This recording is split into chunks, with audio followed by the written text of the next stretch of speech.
Welcome back to Penn State Sports Night. I'm Christian Kouroupakis, joined by DJ Bauer to bring you a comprehensive recap of Super Bowl 52. On Sunday night, the Philadelphia Eagles earned their first Super Bowl title by defeating the New England Patriots 41-33. Nick Foles earned the game's MVP after throwing for 373 yards and 3 touchdowns, and also receiving for a touchdown as well. So, DJ, a lot to talk about in this game. Back and forth action, so much. But let's just simplify it. Give me an overall recap of the Super Bowl. Okay, first of all, this was one of the greatest football games I've ever seen. Maybe the best Super Bowl that's ever happened, especially if you like offense.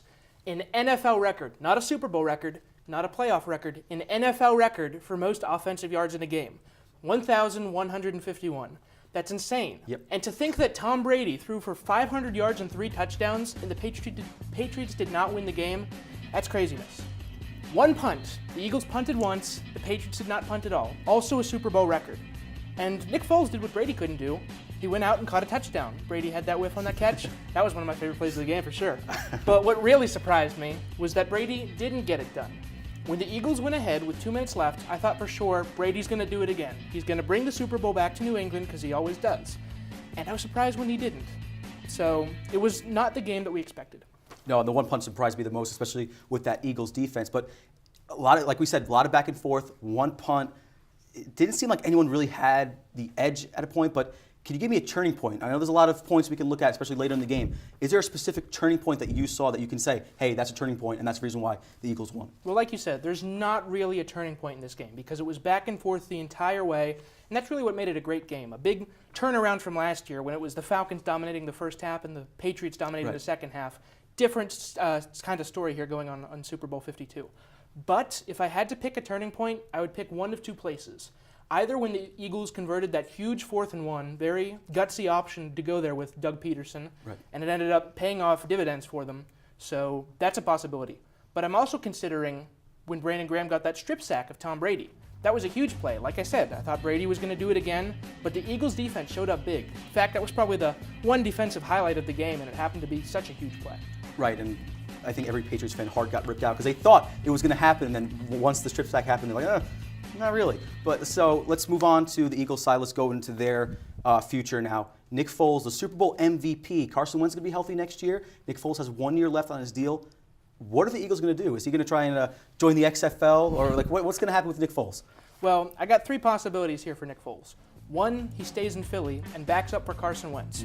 This would be a good option for him because he's still got a nice contract there. He's making $5.5 million a year.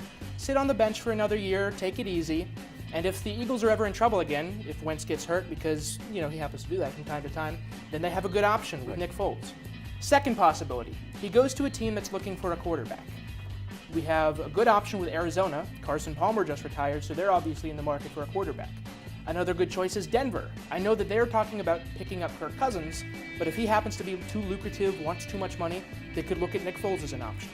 And I'm also thinking that the Jets might take a look at him. They have Josh McCown, but he's 38 years old. He probably doesn't have very much left. So instead of looking to the draft for a quarterback, the Jets might try to take a stab at Nick Foles. And in return, the Eagles may get an early first-round, second-round draft pick. So we could have a couple winners here. My third option, Nick Foles retires. He always said that he wanted to be a pastor after football, so he could ride off into the sunset as the Philadelphia hero and live his life as a pastor.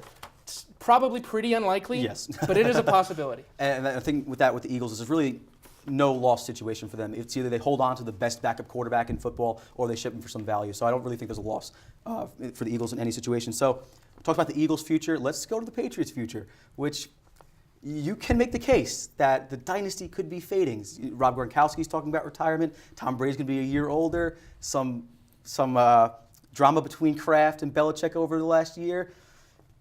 Should I say it? Is the Patriots dynasty coming to an end? I'm going to give you a hot take on this one. No. Rob Gronkowski, he's talking about retiring, but I just don't see it happening. He's in the prime of his career. I know he's been banged up quite a few times, but he's a great player and he loves playing football. I'm walking away right now. And Tom Brady, he may be old, but he had an MVP season at 40. The only player to ever do that. Who's to say he won't do it again at 41? As long as the Patriots have Brady and Belichick, they don't even need Gronk because they've shown they could have success without him when he's hurt. As long as they have those 2 core components, they can keep this dynasty going. It probably doesn't have much left in the tank because it's been going on for 17 years now. But It's still going, I think, and it's maybe be another year or two before it finally dies out. Will you see another Patriots Super Bowl win the next couple of years? We might. We You might. never know. All right. That'll do it for us, but don't go anywhere as we have a full breakdown of Penn State wrestling coming your way.